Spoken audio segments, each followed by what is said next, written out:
Shalom, selamat pagi, apa kabarnya murid Sekolah Minggu Gereja Baptis Efrata dari kelas remaja, dewasa, dan senior. Saya juga mengucapkan shalom kepada jemaat di luar Efrata. Mari kita sama-sama kita belajar firman Tuhan hari ini. Kita akan belajar dari Filipi 2 ayat 5-8. Filipi 2 ayat 5-8. Kita akan sama-sama belajar tentang Kristus meneladankan ketaatan yang sempurna. Kristus meneladankan ketaatan yang sempurna. Kita akan belajar sama-sama, Bapak Ibu Saudara sekalian. Kita akan belajar tentang Kristus, tentang Dia yang taat. Kita akan membacanya dari Filipi 2 ayat 5-8. Saya akan membacanya dari Alkitab terjemahan baru 2. Hendaklah kamu dalam hidupmu bersama menaruh pikiran dan perasaan yang terdapat juga dalam Kristus Yesus, yang walaupun dalam rupa Allah, tidak menganggap kesetaraan dengan Allah itu sebagai milik yang harus dipertahankan, melainkan telah mengosongkan dirinya sendiri dan mengambil rupa seorang hamba dan menjadi sama dengan manusia dalam keadaan sebagai manusia. Ia telah merendahkan dirinya dan taat sampai mati di kayu salib. Mari kita berdoa. Bapa kami dalam surga, pagi hari ini kami akan belajar firman-Mu. Berkati kami supaya kami mengerti, memahami, dan melakukannya dalam hidup kami. Dan hanya di dalam nama Yesus kami percaya berdoa. Haleluya. Amin. Kata mengosongkan diri mungkin Bapak Ibu Saudara sekalian sudah sering mendengar. Banyak sekali persepsi, banyak sekali tafsiran. Ada yang menafsirkan bahwa Yesus benar-benar kosong. Dia tidak memiliki kuasa. Dia meninggalkan kuasanya di surga sehingga dia benar-benar pure sebagai manusia, tidak punya kuasa.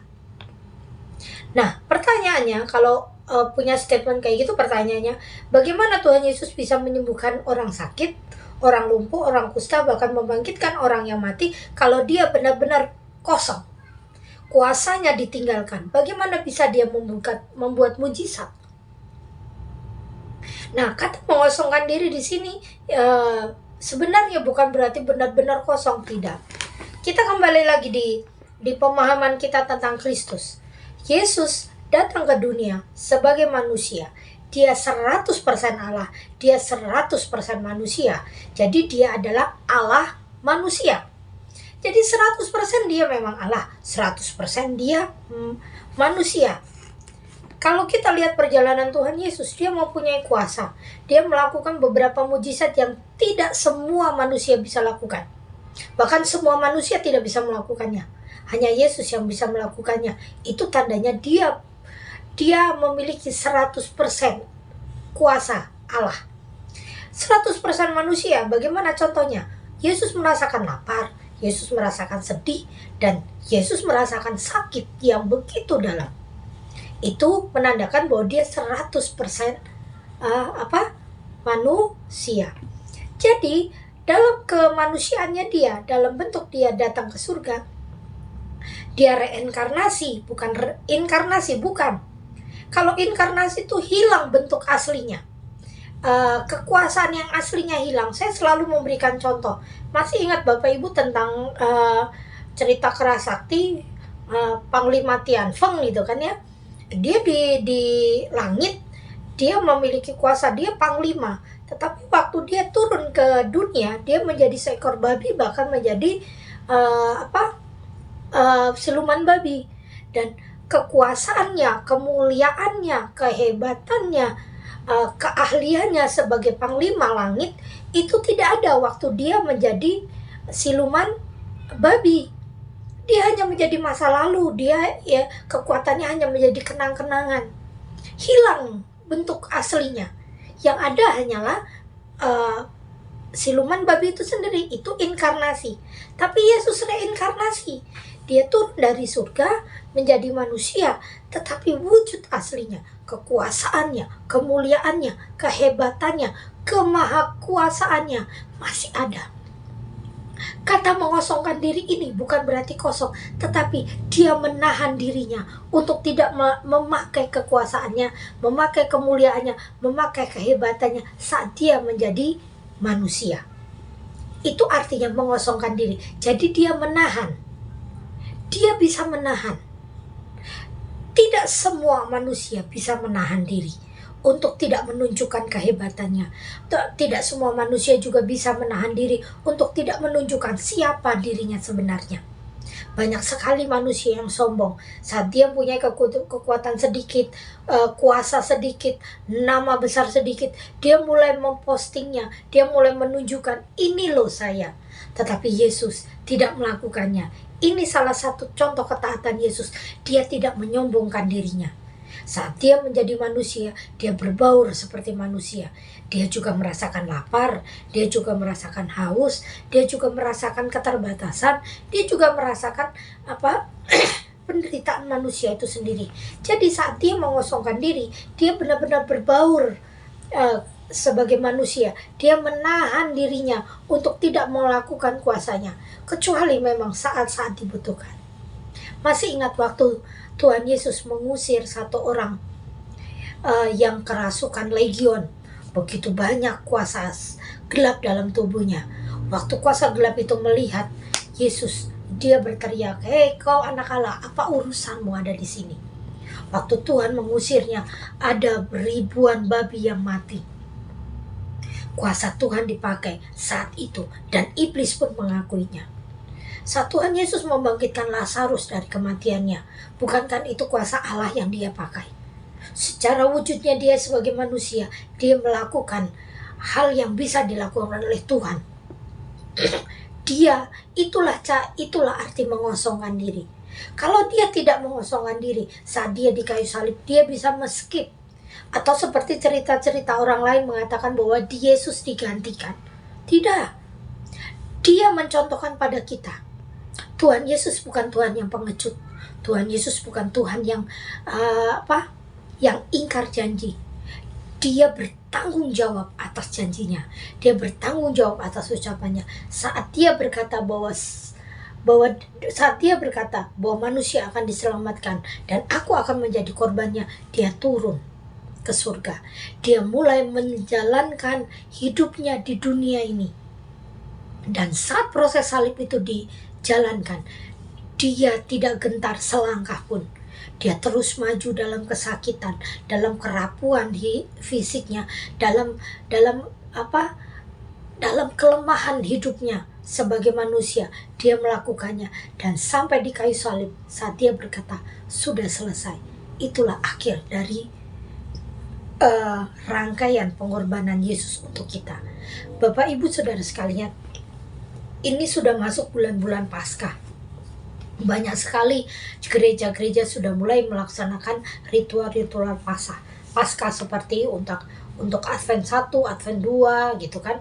Ada juga yang mulai menyiapkan daun palma dan segala macam hiasan-hiasan telur Paskah gitu kan. Sudah mulai banyak. Tetapi banyak orang yang hanya memikirkan ritualnya, hiasannya, tetapi lupa bahwa Tuhan Yesus sudah mati di kayu salib untuk kita. Bapak Ibu, hari ini kita belajar bahwa pertama, Tuhan Yesus tidak pernah sombong. Padahal dia sebenarnya punya bahan buat sombong, tetapi dia tidak melakukannya. Yang kedua yang Tuhan Yesus lakukan adalah dia merendahkan dirinya. Seperti tadi saya bilang, dia mengosongkan dirinya, dia menahan kuasanya. Dia sebenarnya bisa untuk melakukan berbagai cara. Saya nggak mau kesakitan, saya skip atau cambuk itu waktu kena ke kulit saya tidak kesakitan. Itu Tuhan Yesus bisa lakukan, tetapi dia tidak pernah melakukannya. Dia melakukan semua proses salib yang menyakitkan itu tanpa melibatkan kuasa yang ada dalam dirinya. Dia benar-benar menjadi manusia. Dia berdarah, dia kesakitan, dia lemah. Itu yang Tuhan lakukan. Dia benar-benar merendahkan dirinya. Yang ketiga adalah dia punya ketaatan yang total. Sampai di kayu salib, waktu dia berkata sudah selesai, selesai sudah. Contohnya selesai bagaimana? Langit gelap gulita, gempa bumi, dan tabir bait suci terbelah dua. Sudah tidak ada lagi pembatasan antara Tuhan dan manusia. Sudah tidak ada lagi jurang pemisah, artinya begitu. Dulu dosa menjadi jurang pemisah antara manusia dan Allah, sehingga manusia harusnya binasa. Tetapi Tuhan Yesus mau turun ke dunia dan menghancurkan jurang pemisah itu. Jadi sekarang kita sudah selamat. Bapak, Ibu, Saudara sekalian, begitu hebatnya pengorbanan Tuhan dalam diri kita. Jangan sampai kita meragukan kuasanya. Jangan sampai kita menyepelekan korbannya. Kita sudah banyak melihat bagaimana Tuhan menolong kita. Jadi jangan sampai kita menyepelekannya. Hari ini kita diingatkan lagi untuk tidak menyombongkan diri, terus merendahkan diri dan taat total pada kehendak Allah, sehingga kematian Yesus di kayu salib menjadi teladan ketaatan yang sempurna Kristus bagi kita dan orang percaya. Teladan ketaatan Kristus bagi kita, yaitu ketaat sampai akhir. Kalau kita lihat bahan sekolah minggu kita, anak-anak kelas kecil belajar tentang Elia dan Ahab. Waktu Elia pergi disuruh sembunyi, Tuhan berkata begini, kau sembunyi, kau akan minum dari tempat ini dan kau gagak-gagak akan memberikan kau makan. Saat kita taat, Tuhan memelihara hidup kita. Saat kita taat, Tuhan tidak tutup mata atas hidup kita. Memang ketaatan itu dijalankan bukan dengan sukacita ya mungkin ya, karena kadang-kadang ketaatan itu kita melakukannya dengan setengah hati atau dengan rasanya berat sekali. Tetapi kita tahu itu taat, kita menjalankannya. Walaupun dengan kekuatan yang tidak seberapa, kita menjalankannya. Tetapi saat kita mulai rela menjalankannya, walaupun kita tahu saat kita taat kita sakit, dihina, disudutkan, direndahkan, saat kita melakukan itu dan kita mencontoh Tuhan Yesus, kita akan memperoleh buah dari ketaatan itu. Mungkin saat ini Bapak Ibu sedang mengalami permasalahan. Mungkin saat ini seorang suami sedang punya masalah di pekerjaannya. Ada satu peluang untuk curang. Tetapi saat engkau, hai bapak-bapak, memilih untuk jujur, walaupun saat kau memilih jujur, kau kekurangan, ingat baik-baik, ada upah ketaatan di situ. Engkau istri-istri mungkin saat ini sedang bergumul tentang suamimu. Suamimu mungkin ada yang curang, atau suamimu sudah mulai main-main dengan perempuan lain. Tetapi kau memilih untuk taat dan menjaga perkawinan ini, berjalan ketaatan bersama Tuhan, keluargamu akan dipulihkan. Mungkin kau juga saat ini suami istri sedang berjalan dalam satu permasalahan tentang anak-anak. Anak-anak ini sudah mulai tidak bisa diatur. Anak-anak ini sudah mulai menyimpang dari ajaran Tuhan. Saat kau memilih taat pada Tuhan dan menjalankan ketaatan bersama Tuhan, bertanya pada Tuhan, Tuhan saya harus bagaimana untuk anak-anak ini? Engkau akan memperoleh buahnya. Ketaatan itu dibutuhkan kesabaran. Ketaatan itu memang sepertinya merendahkan harga dirimu sebagai orang tua. Tetapi seperti Yesus yang berkorban demi kita, anak-anaknya, begitu juga engkau orang tua, kau akan berkorban demi anak-anakmu, dan kelak anak-anakmu akan diselamatkan. Ketaatanmu, kekudusanmu, kerendahan hatimu di hadapan Tuhan akan menyelamatkan keluargamu dan anak-anakmu. Dan kau anak-anak remaja, pemuda yang masih single, saat kau memilih taat menjaga kekudusanmu, engkau akan memperoleh berkat yang luar biasa daripada yang kau bayangkan hari ini. Saat kau taat menjaga tubuhmu sebagai bait suci, tidak mencemarkannya dengan pergaulan bebas, dengan rokok, dengan alkohol, dengan ucapan-ucapan yang kotor, dengan pikiran-pikiran yang kotor, engkau akan memperoleh berkatnya. Saat engkau bisa menahan dirimu, berjuang bersama Tuhan, merendahkan dirimu di hadapan Tuhan, mengakui keterbatasanmu di hadapan Tuhan, engkau akan memperoleh buah yang indah. Saya tahu di masa muda ini bukan hal yang mudah, apalagi dengan teknologi semaju ini. Tidak mudah untuk menahan diri dalam pergaulan-pergaulan itu.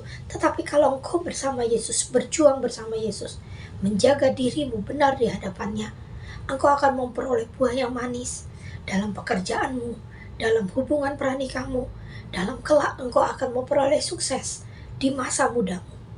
Ingat, masa produktif itu cuma sebentar. Di masa produktif ini jangan engkau menjadi bucin, hanya menjadi budak cinta. Hidupmu di naungan cinta, jangan. Berjuanglah untuk masa depanmu, karena masa produktifmu itu cuma pendek, tidak panjang. Dan kita sebagai umat Kristen hari ini diingatkan untuk terus berjuang di hadapan Tuhan, taat sampai akhir. Saya paham Bapak Ibu Saudara sekalian, karena saya juga mengalaminya.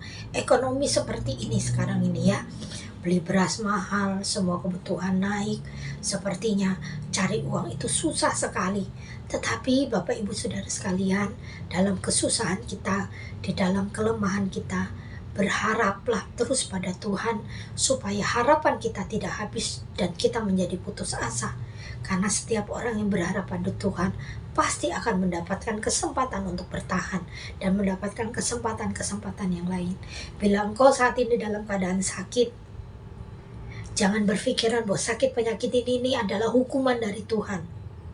Tapi anggaplah bahwa sakit penyakit ini adalah kesempatan engkau untuk dekat pada Tuhan. Mulailah berharap pada Tuhan. Mulailah terus berjalan dalam iman. Ingat ya, iman itu berjalan dengan perbuatan.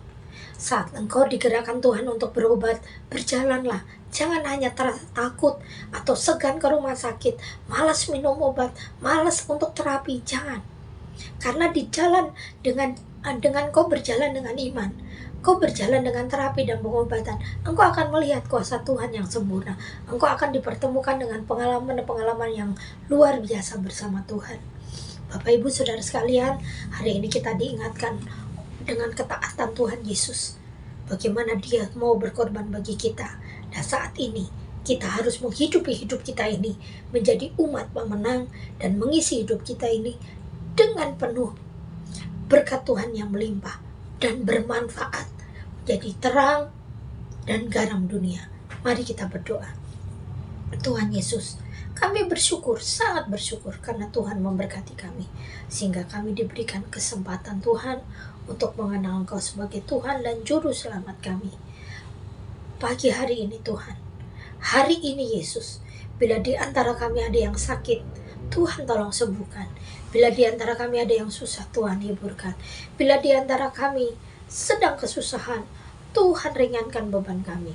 Saat bila di antara kami ada yang mengetuk pintu kemurahan kasih Tuhan, memintakan solusi jawaban dari setiap permasalahan, Tuhan yang membukakan jalan. Kami percaya Tuhan yang kami sembah adalah Tuhan yang sanggup menolong kami. Dan hanya di dalam nama Yesus kami percaya berdoa. Haleluya. Amin. Sampai bertemu di sekolah minggu. Tuhan Yesus memberkati.